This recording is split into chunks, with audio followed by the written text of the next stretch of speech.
여러분 안녕하세요. 여행복 전도사 돌청아재입니다. 오늘은 2022년 5월 25일 수요일입니다. 네, 오늘 제가 준비한 내용은요. 제가 지난달 12일부터 이번 달 11일까지 30일간 경주에서 한 달 살아보기를 하고 왔습니다. 그래서 지금 세 번째 시간인데요. 오늘은 경주 국립공원 탐방 얘기를 해드리겠습니다. 그 중에서도 첫 번째로 야외 박물관이라 부르는 남산지구에 대해서 말씀을 드리겠습니다. 왜 이 남산지구가 야외 박물관일까요? 그 이유를 하나하나 여러분과 함께 살펴보도록 하겠습니다. 먼저 우리가 경주 여행에 대해서 한번 생각해 보면은 통상 이제 우리들이 자 경주 여행 가자 그러면 어떻게 되게 답하죠? 2박 3일이면 충분해 그러거든요. 왜 그럴까요? 우리가 뭐 초등학교 국민학교 때부터 계속 경주 여행은 뭐 수학여행에서부터 사연이 쌓이기 시작하죠. 그렇지만 이 유적지라는 것이 너무 식상하다 보니까 사람들이 가서 볼 게 뻔하다는 얘기죠. 그러다 보니까 보통 경주는 뭐 예를 들면 뭐 봄철에 벚꽃이라든가 아니면 어떤 특별한 축제가 있을 때 어떤 신라 문화라든가 불교 문화 이런 것들을 이제 체험하러 가는 게 대부분인데요. 자, 그런데 이제 여기서부터 좀 달라집니다. 뭐 경주가 국립공원이라고 이 순간부터 생각이 달라지는 거죠. 경주가 국립공원인지 아는 사람이 그닥 많지가 않습니다. 저도 사실 경주가 국립공원이라는 것을 작년에야 비로소 알게 됐었거든요. 거기다가 그것도 8개 지구나 있다고. 국립공원의 지구가 8개가 흩어져 있습니다. 그 다음에 더 이제 놀라운 거는 그 중에서도 끝판왕은 남산지구야. 왜 남산지구, 경주에도 이제 남산이 있는데요. 서울에도 남산이 있듯이 왜 거기가 끝판왕일까 그러거든요. 그때 이제 제대로 다 아는 사람들이 이렇게 얘기를 하죠. 이곳은 세계 문화유산이거든. 대개 보면은 남산 하는 자연지구잖아요. 산인데 그곳이 유네스코가 세계유산으로 지정을 한다면 세계 자연유산이지 왜 문화유산일까? 이곳은 유일하게 경주국립공원 중에서도 세계 문화유산으로 지정된 곳입니다. 자, 그러면 남산지구를 한번 들어가 볼까요? 네, 우선 이제 경주국립공원은 대한민국 국립공원이 22개가 있는데요. 그 중에서도 경주국립공원은 1968년 국립공원으로 두 번째로 지정이 됐습니다. 첫 번째는 이제 지리산 국립공원이었고요. 그때는 토암산, 남산, 대본지구 3개가 지정이 됐었고요. 그 다음에 1971년에 추가 지정이 됐는데 그때는 서악, 화랑, 소금강, 단석산 지구 등이 지정이 됐습니다. 그 이후에 1974년에 또 추가 지정이 됐는데 구미산 지구가 지정이 돼서 도합 8개의 지구가 국립공원에 속하게 됐던 거죠. 뭐 이 사실을 저도 최근에 알았기 때문에 이거를 이제 하나하나 설명해 드리겠습니다. 자, 이렇게 되어 있습니다. 이 8개 지구가 경주 지도를 봤을 때 이런 형태로 이게 흩어져 있는데요. 첫 번째 가장 덩치가 큰 곳이 바로 불국사가 있는 토암산 지구입니다. 여기에는 뭐 불국사, 석굴암 그 외에 여러 가지 사찰들이 있고요. 여러 가지 또 유적들이 많이 남아 있죠. 그리고 그 외에는 서악지구, 화랑지구, 소금강지구, 구미산지구, 단석산지구, 그리고 동해안 쪽에 있는 대본지구 이렇게 흩어져 있는데 오늘 이제 중점적으로 설명할 부분 세계 문화유산으로 지정이 된 곳이 어디냐면은 바로 남산지구입니다. 이 남산지구는 지도에서 보시다시피 중앙에 경주 시내 남쪽에 있다고 그래서 신라시대에 이곳을 남산으로 지정이 됐던 곳이죠. 자, 남산지구로 한번 여러분 안내하겠습니다. 자, 남산지구는 말씀드린 대로 세계 문화유산으로 지정이 된 곳입니다. 이곳은 경주 국립공원 탐방여행의 바로 하이라이트라고 할 수가 있죠. 근데 이 안내판 아래에 있는 사진을 보시게 되면 뭔가 좀 느낌이 없습니까?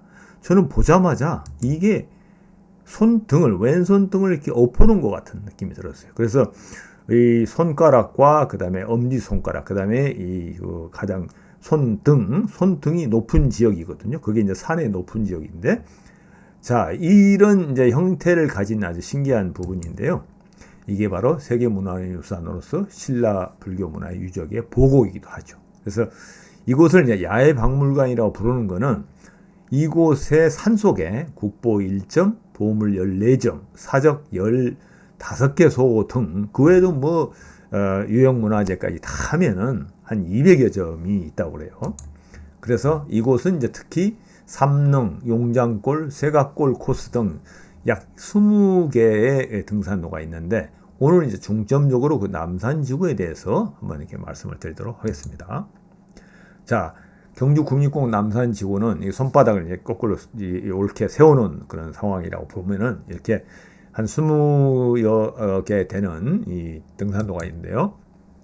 특히 오늘 이제 중점적으로 말씀드릴 곳은 서남산 지역이 되겠습니다. 그래서 남산은 서쪽의 서남산 지역, 동쪽을 서동남산 지구, 남쪽을 남남산 지역으로 나누는데 그곳에 아까 말씀드린 대로 수십 개 어떤 뭐 심지어 전체 그 따지면은 200여 개의 유적지가 있다고 그러는데요.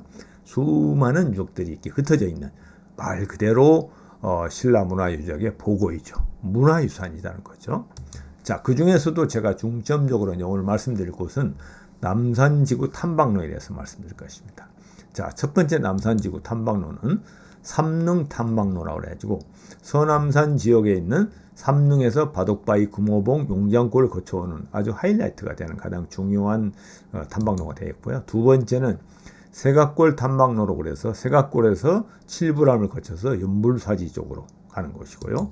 세 번째는 국사곡 탐방로. 그래서 국사곡이 있는 곳에서 출발해서 다시 루트를 한 바퀴 돌고 돌아오는 코스. 그 다음에 네 번째는 포석정지 탐방로라고 그래가지고 포석정 있는 곳에 출발을 해서 남산의 맨 끝에 손가락 그럼 엄지 손가락 끝이 중지 손가락 끝 부분이죠. 시내 쪽으로 해서 불곡에서 포석정지까지 오는 이 코스가 해서 4개가 남산에는 이제 탐방로로서 유명하고요. 오늘 이제 그 중에서도 중점적으로 말씀드릴 거는 서남산 지구에 있는 삼릉 탐방로 가장 하이라이트라고 할 수 있죠. 그래서 오늘은 이 삼릉 탐방로를 더 위주로 이렇게 말씀드리겠습니다. 삼릉 탐방로는 아까 말씀드린 대로 삼릉에서 출발해서 금호봉을 거쳐서 용장골로 돌아오게 되어 있는데요. 그 가는 길은 경주 시내에서 포석정을 지나서 포석로를 따라서 산불사를 지나서 그 다음에 경주국립공원 탐방지원센터 그게 이제 서남산 지구에 있는 탐방지원센터인데요. 거기에 주차장을 통해서 시작을 합니다. 그래서 삼릉을 지나고 금호봉을 지나서 용장골까지 가는데 바둑바위와 금호봉, 용장사지를 거쳐서 용장골까지 가는 이곳이 이제 4.6km의 삼릉 탐방로입니다. 여기에서 다시 돌아오는 길은 버스를 타고 다시 처음 지점인 경주국립공원 탐방지원센터 주차장으로 돌아오시면 됩니다. 그래서 이곳이 이제 가장 하이라이트인데 그 삼릉 탐방로를 오늘 이제 하나 둘씩 이렇게 살펴보면서 왜 이곳이 세계 문화유산일까 하는 것을 느껴보시길 바랍니다. 자, 삼릉 탐방로 남산 지구의 탐방지원센터에서 이렇게 시작이 됩니다. 이 주차장에 내렸다 보면은 뭐 시작부터가 이렇게 범상치 않죠. 아주 숲이 우거져 있고 탐방지원센터에 들어가십니다. 그러면 이제 자동차로 가실 분들은 이곳이 서남산 주차장이라고 합니다. 삼릉 탐방지원센터 바로 정면에 길 건너에 이렇게 있거든요. 그러면은 이곳에 차를 세우고 길을 건너오면 되겠습니다. 그러면 이제 삼릉 탐방지원센터 이렇게 나오죠. 아주 그곳에 이렇게 좀 시작점인데요. 그곳에서 저희는 문화해설사님의 그 설명을 통해서 어느 길로 해서 어떻게 거쳐서 용장골로 내려온다는 설명을 아주 상세하게 잘 해주셨습니다. 자, 그래서 이제 제일 먼저 시작을 하면은 삼릉이 나타나죠. 삼릉이 이런 그 숲속에 있는데요. 이곳은 신라시대의 8대 아달라 왕을 비롯해서 53대 신덕왕, 54대 경명왕 세 분의 능이 이곳에 있습니다. 이 세 분의 능은 전부 박시성을 가진 분들의 묘라고 합니다. 이게 이제 그 삼릉 주변으로 있는 소나무 숲인데요. 정말 너무 아름답죠. 이게 뭐 몇백 년을 지나도록 이렇게 우거진 소나무 길을 걷는다는 거 정말 너무 멋진 일입니다. 그래서 삼릉을 끼고 이렇게 시작점부터 정말 감동을 줍니다. 그래서 저는 깜짝 놀랐는데요. 이 삼릉 소나무 숲길이 이렇게 좋은 줄을 몰랐습니다. 정말 피톤치드와 힐링이 저절로 되는 곳입니다. 그래서 이제 드디어 남산국립공원 남산지구 출입문이 이렇게 있어요. 출입자들 통제한다든가 일일이 하나 둘씩 이제 들어가시는 분들을 이제 식별하기 위해서 이런 이제 문이 이렇게 설치되어 있죠. 이곳을 이제 들어가기 시작합니다. 이게 이제 삼릉 탐방로의 이제 삼릉을 지나면서 출발점입니다. 정말 너무 그 고즈넉하고요. 조용하게 새소리를 들으면서 이 소나무길을 이렇게 걷는데, 이토록 아름다운 탐방로가 있었나 하는 그 시작점부터 기대감에 아주 정말 부풀어 가지고 산길을 걷기 시작했습니다. 여러분도 꼭 이 길을 한번 걸어보시길 바라겠습니다. 우리나라에도 이렇게 멋진 탐방로가 있다는 거 정말 깜짝 놀랐습니다. 기대가 되지 않습니까? 예. 그러면 맨 먼저 나타나는 곳이 이제 드디어 왜 이곳이 야외 박물관인가 하는 걸 이제 느끼게 하는 게, 조금만 걸어가게 되면은 삼릉계곡 마의 관음 보살상이라고 이렇게 여러 가지 이제 그 화강암 덩어리가 이렇게 있는데, 그거를 이제 쪼아서 벽면을 이렇게 부조식으로 이렇게 깎아내린 것을 마의 방식이라고 합니다. 돌을 깎아서 이제 만들었다. 그래서 관음 보살상이 있는데요. 너무 자애로운 그 미소를 그대로 그 화강암에 새긴다는 거, 이거 보통 기술이 아니거든요. 이거부터 시작을 해서 문화재를 만나기 시작하는데요. 그 다음에 이제 삼릉 계곡의 선각 육전불, 큰 바위에다가 그 부처의 6분의 부처를 이렇게 새겨놨어요. 조각으로 해놓고요. 그 다음에 또 좀 올라가면 삼릉계곡 속조 열의 좌상, 이거는 보물입니다. 그래서 좀 손상되고 깨진 부분을 다시 이렇게 형상을 모아서 보물을 이런 계곡에 이렇게 그대 있는 그 자리에 놓는다는 거 정말 놀라운 일이죠. 그 다음에 이제 좀 더 올라가면 상서남이 나오게 되는데요. 상서남에 한 8분 응선 정도 올라가게 되면은 삼릉계곡 마애석가 열의 좌상이 또 나타납니다. 이게 이런 절벽에 그 바위돌을 깎아서 이렇게 석가 열의 좌상을 이렇게 만들어 놓은 그런 곳입니다. 그렇게 해서 이제 좀 첫 번째 나오는 고지가 바로 바독바위라고 합니다. 이게 뭐 옛날에 신선들이 이곳에 와서 이 널따란 곳에서 바독을 두었다 해서 바독바위라고 하는가 본데요. 그곳에 가면 이렇게 친지나 친구들에게 우편 엽서를 보낼 수 있는, 물론 무료입니다. 그러니까 펜도 있고 엽서도 있기 때문에 이곳에서 여러분들도 꼭 그 가까운 사람들, 이 소식을 알리고 싶은 사람들에게 엽서를 써서 보내드리기 바랍니다. 뭐 좀 다소 늦게 도착한다고 하는데 저희도 아이들과 손자에게 우편 엽서를 보내고 떠나왔습니다. 이곳 이제 바독바위에서 바라보면은 이제 처음으로 경주 서쪽 전경을 이렇게 볼 수가 있습니다. 정말 이 전체가 다 내려다 보이고요. 오른쪽 끝에 있는 부분이 이제 경주 시내가 되겠죠. 그래서 이 남산의 서남산 쪽이기 때문에 서쪽 지구가 이렇게 확 트인 모습으로 보이게 됩니다. 그리고 좀 올라가다 보면은 상사바위라고 그래가지고 뭐 누구를 기다리다가 상사바위가 됐는지 모르겠지만 상사바위에서도 이 아주 아름다운 전경을 이렇게 찍을 수가 있고요. 그러면 이제 그곳에서부터는 이제 금오봉, 남산을 금오봉이라고 부르는데요. 실질적으로 이 남산 하면 금오봉을 얘기하거든요. 그곳에 가는 길은 좀 편편하게 이제 계속 진행이 됩니다. 저희들이 갔을 때는 진달래꽃이 이렇게 만발을 해가지고 꽃길을 걷는 마치 그런 아주 기분 좋은 길을 이렇게 걷기 시작했습니다. 이제 지금까지 뭐 가파리가 올라왔다면 여기서부터는 이렇게 천천히 이제 산길을 음미하면서 꽃밭을 걷게 되는 것이죠.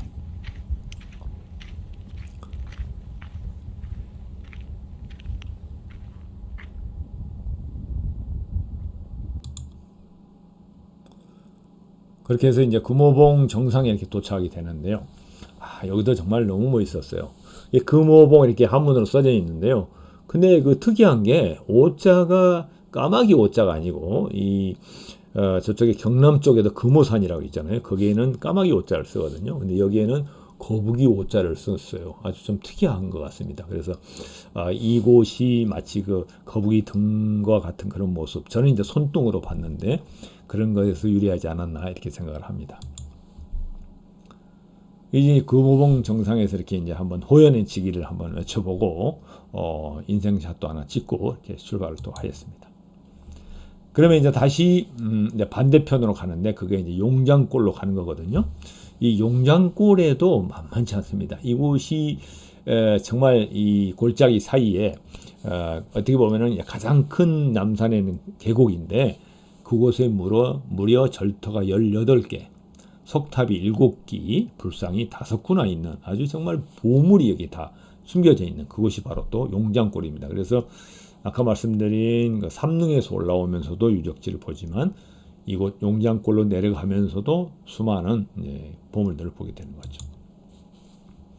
이게 이제 첫 번째 만나게 되는 보물이 바로 용장사곡에 있는 3층 석탑입니다. 그 3층 석탑 뒤에서 이렇게 쭉 바라보고 있으면은 이 남산에서 가장 높은 봉우리가 바로 고위봉입니다. 아까 금호봉이 높은 것 같지만 금호봉은 남산을 이제 일으키는 거고, 요거는 좀 더 떨어진 곳에 더 남쪽에 고위봉인데 그게 494m의 최고봉을 이렇게 쳐다볼 수가 있습니다. 정말 이 풍경은 너무 아름다웠던 것 같아요. 이게 이제 용장사곡 3층 석탑을 배경으로 전체 남산 그 멀리 저쪽을 쳐다보는 건데 정말 절경이었습니다. 그리고 그곳에서 좀 더 내려오면 용장사곡 석조열의 자상, 이것도 보물이죠. 이제 보물이 계속 나타납니다. 3층 둥그런 이제 탑상을 놓고 쌓아 올라가는데 그 위에 열의 자상이 있는데 머리가 없어요.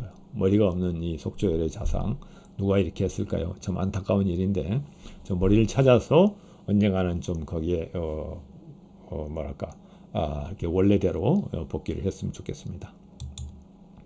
그리고 또 그 바로 옆에는 용장사지 마의 열의 자상, 이것도 보물입니다. 그래서 벽에다 이렇게 화강암 벽에다가 이렇게 열의 자상을 새겨놓은 것이죠. 뭐 계속해서 보물 덩어리들입니다. 이렇게 이제 보고 다시 이제 용장골로 하산하는데 이 하산길은 참 특이하게 신호대라고 그러죠. 가는 대가 이렇게 우거져 있는 곳이었어요. 그래서 계곡도 깊고 상당히 가파릅니다. 그래서 이 용장길로 하산할 때는 좀 무릎을 잘 조심하면서 내려가시는 게 좋겠다. 근데 아주 경치가 또 내려가는 길도 그만이었어요. 아주 좋았던 것 같습니다. 그렇게 해서 이제 쭉 내려다 보면 계곡을 따라서 내려오면 용장골 지나서 설잠교가 나옵니다. 이제 눈설자에 잠교로 이렇게 돼 있는데 눈이 쌓일 때 멋지지 않겠나 이런 생각을 해봅니다. 이제 그렇게 해서 마지막 도착한 지점이 바로 용장골의 공원 지킴터, 아까 말씀드린 삼릉에서 탐방지원센터를 출발해서 거의 저희들이 한 5시간 반 정도 소요가 됐던 것 같아요. 점심도 도시락을 먹고 하고 이제 이쪽까지 왔었는데 마지막 용장골 주변에는 공원 지킴터가 있습니다. 그래서 이곳에서 이제 탐방로를 이제 마지막 이제 마무리하게 되는 거죠. 그러고 나서 좀 이제 큰 길가로 나오면은 이런 이제 버스 정류장이 있습니다. 다시 원래 삼릉으로 복귀를 해야 되기 때문에 이곳은 내남 파출소 정류장이라 합니다. 이게 큰 길에 있는데요. 여기에는 이 길이 상당히 포속로로 해가지고 주 도로이기 때문에 버스가 굉장히 많이 옵니다. 500번을 비롯해서 거기에 지금 5개 노선이 이렇게 쓰여져 있는데요. 그래서 거의 5분 단위로 한두 개씩 오기 때문에 쉽게 여기에서 타고 다시 삼릉 지원센터로 가면 되겠습니다. 그렇게 해서 이제 원래 갔던 이 삼릉 탐방 지원센터에 오는데 이제 오면서 가만히 생각하는 게 이제 왜 경주 남산지구가 야외 박물관인지 알 것 같다. 이런 이제 감상이 생기는 거죠. 그래서 지금 잠깐 이렇게 짧은 시간에 설명해 드렸지만 정말 남산은 보물덩어리였습니다. 그래서 이렇게 해서 이제 저희들이 이제 남산 지구, 그 중에서도 서남산 지구, 삼릉 탐방로에 대한 말씀을 드렸고요. 다음 시간에는 경주 국립공원 탐방 두 번째, 남남산과 동남산, 남산 지구가 서남산, 동남산, 남남산 3개의 지구로 나눈다 했지 않습니까? 이번에는 남남산 지구에 있는 5cm의 기적, 뭐가 5cm의 기적일까요? 그 현장을 가는 거를 얘기를 다음 시간에 말씀드리겠습니다. 네, 지금까지 여러분 시청해주셔서 대단히 감사하고요. 다음 시간에도 이 5cm의 기적을 만나러 다시 여행복을 찾아주시면 고맙겠습니다. 네, 고맙습니다. 안녕히 계세요.